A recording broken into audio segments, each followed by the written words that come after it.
के कार्यकर्ताओं ने सरकार द्वारा लाए गए 3 कृषि अध्यादेशों का लघु सचिवालय पर विरोध प्रदर्शन कर सरकार के खिलाफ जमकर नारेबाजी की। इस मौके पर इनेलो नेता अर्जुन चौटाला ने राष्ट्रपति के नाम जिला उपायुक्त को ज्ञापन भी सौंपा। अर्जुन चौटाला ने कहा कि सरकार जो 3 अध्यादेश लेकर आई है वे किसान विरोधी, अन्नदाता पर कुठाराघात है। साथ ही अपने संबोधन में उन्होंने कहा कि सबसे बड़ी पीड़ा तो उन्हें इस बात की है जननायक चौधरी देवीलाल के परिवार के सदस्य भी सरकार की मदद कर रहे हैं। इनेलो नेता अर्जुन चौटाला ने पलवल में इनेलो कार्यकर्ताओं के साथ सरकार के 3 कृषि अध्यादेशों का विरोध किया और कहा कि इनेलो काले कानूनों का तब तक विरोध करेगी जब तक सरकार इनको वापस नहीं ले लेती। उन्होंने कहा कि सरकार पूंजीपतियों को लाभ पहुंचाने के लिए किसानों की मेहनत पर डाका डालने के लिए काले कानून लेकर आई है। सरकार के काले कानूनों से किसान, मजदूर, मेहनतकश, कमीरा, व्यापारी सब परेशान हैं। उन्होंने कहा कि सरकार के काले कानूनों का बदला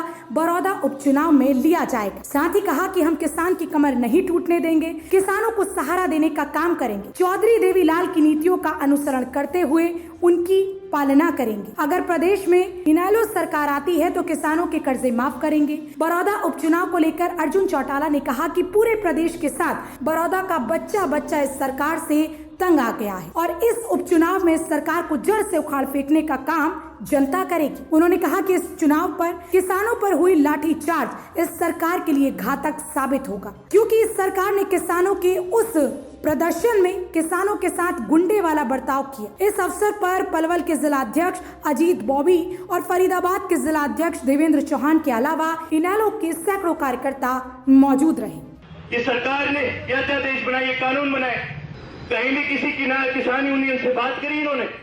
आज देश की 70 करोड़ जनता पर 3 ऐसे कानून बना दिए, लेकिन इन 70 करोड़ जनता में से एक आदमी से इन्होंने पूछने का काम नहीं करा।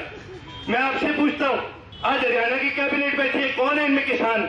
आज देश की कैबिनेट बैठी है, कौन है इनमें किसान? शर्म की बात यह है, ये किसानों की बात करते हैं, ना इनकी सरकार में किसान है, ना ये किसान से बात करते।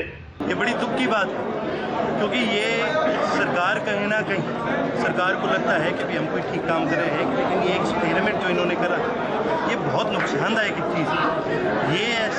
ये ऐसे कानून जो किसान को आर्थिक स्थिति से मारने का काम करते हैं, किसान को इकोनॉमिकली कमज़ोर करने का काम करते हैं, सोशली उनको कमज़ोर करने का काम करते हैं। ये 3 ऐसे कानून जो ना केवल किसान को अपनी ज़मीन से दूर करते हैं, बल्कि उनको एक ऐसी दिशा के अंदर लेके जाते हैं जहाँ जिस दिशा की वजह से उनको खेती छोड़ने पर मजबूर हो जाएगा। और दुख की बात ये जो एक समय पे कानून बनाए गए थे देश के किसान को मजबूत करने के लिए, आज उसी प्रकार के कानून बनाए जा रहे हैं उद्योगपतियों को मजबूत करने के लिए, लेकिन किसान को कमज़ोर करने के लिए।